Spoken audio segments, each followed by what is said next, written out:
What's up?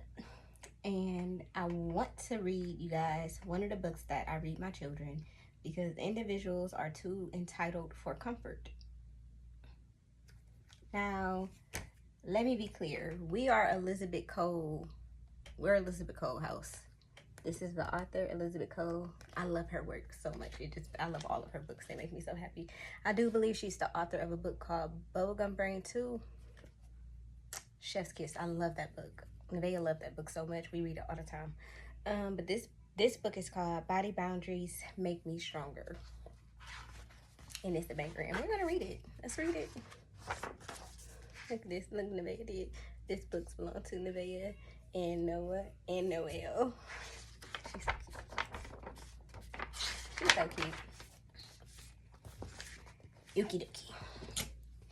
Nick was having fun, running around the playground and sliding down the slide from top to the ground.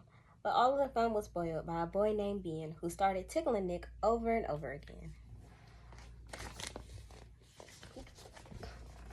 Ben was poking little Nick until it got to be too much. Nick frowned at Ben.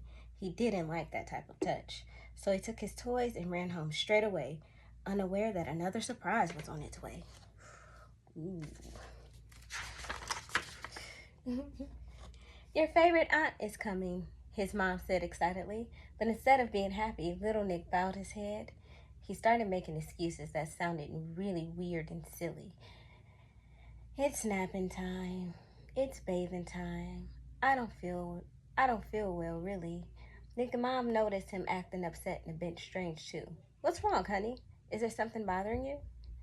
Nick never lied to his mom, and he never lied to his dad, so he decided to tell them what made him upset and sad.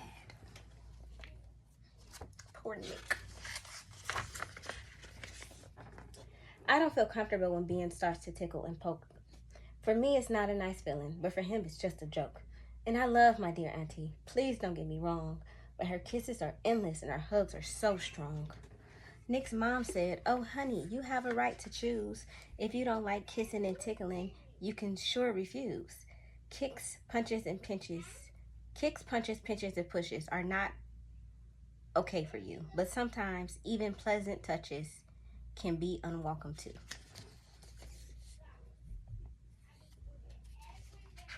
I love this book.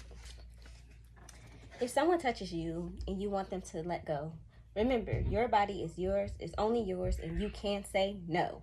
With kind words, you can explain to everyone so they understand. Instead of hugs or kisses, they can high five or shake your hand. You can't see your body boundary, but it doesn't mean that it isn't there. It's your personal space, and you get to decide if you want to share. Everyone should respect that. At school, on the bus, or even at the zoo. You can become uncomfortable if someone gets too close to you.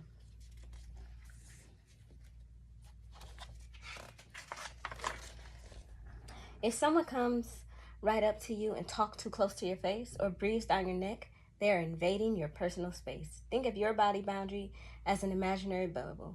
And if anyone tries to break it, it can cause some trouble. Body boundaries. Love this. It's the same with your private parts hidden beneath your underwear. No one is allowed to touch or see them. No one should ever dare.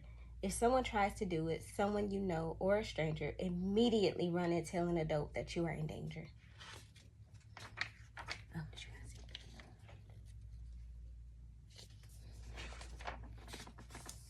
Nick asks, "What about the doctor I visited the other day?"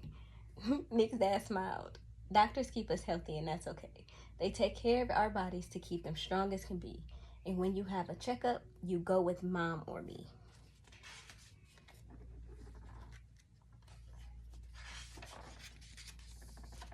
And how do I know if I'm in danger, if a person is kind?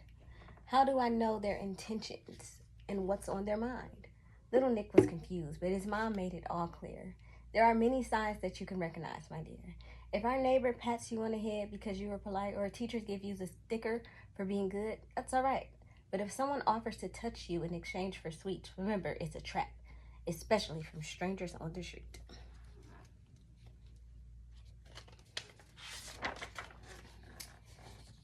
If this kind of thing ever happens, the best thing you should do is talk to someone on your safety team, and they will help you. Safety team? Nick was curious, and his eyes had a gleam. That sounds that sounds as powerful as some kind of superhero team. It's made up of people you can trust, like me and your mother. It could be a teacher or a grandparent or grand guardian or your older brother. If by chance the people on your list are not nearby, tell another adult or leave that place without being shy.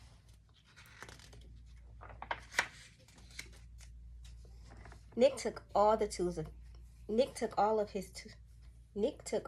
his guardian's advice. It was wise and clever, and he began to act on it. He was feeling safer than ever, not ashamed to speak up. Little Nick had no secrets to hide because he knew his safety team would always be by his side. No. And when his favorite aunt came to visit them for a while, Nick asked her for a high five, and she did it with a smile. Respecting others' body boundaries became Nick's mission, so he did not tickle, hug, or kiss someone without permission.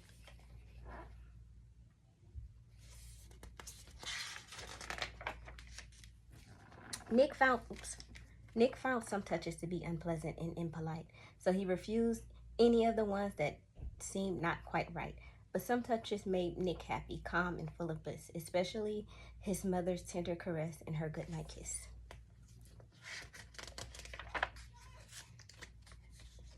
My body safety rules.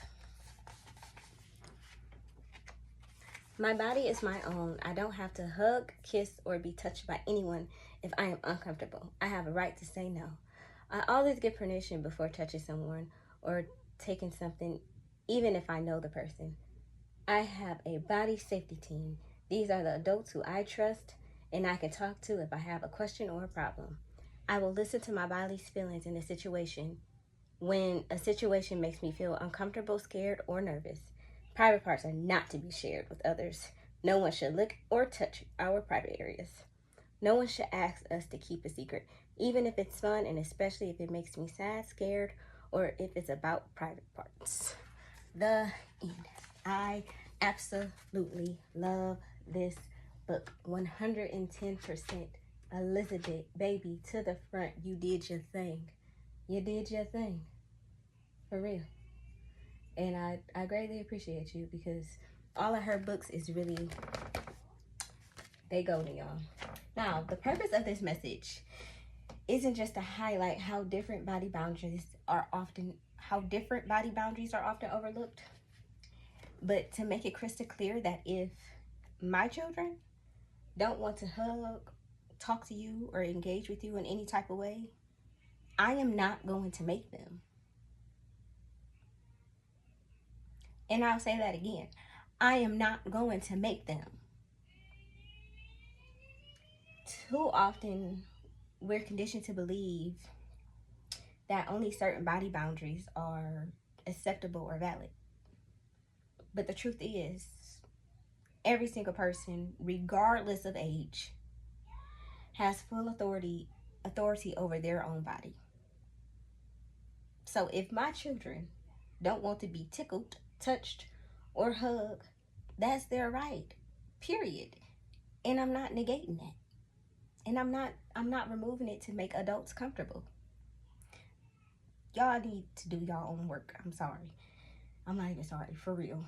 As guardians, it is our responsibility to protect and honor these boundaries, especially when our children may not feel empowered or safe enough to speak up for themselves. That means we speak up for them. But many of us weren't taught this, and I know this. Many of us we weren't taught anything like this. We were raised on phrases like, you better speak, you better give them a hug.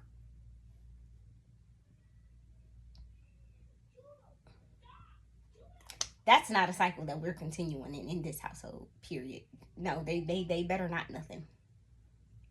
You stop. So when I make that clear and you still can't respect it, just know I will govern myself accordingly. And more than likely, that will be that we just won't be around you, because I'm not going to put my children in uncomfortable positions to feed the ego of adults or other children. But most of the time, it is adults. Because no means no. No, they don't want to speak right now. No, they don't want to give you a hug. And it's just like, it's so uncommon, and I don't understand that. I don't want to hug everybody I meet. Now, I be wanting to hug people, but everybody don't want to hug me. No, but y'all, go pick up the Elizabeth Cole series for your children. She has some amazing books that helped me thrive as a guardian and helps me guide my children to the best of my ability. But I'm going to see y'all next time.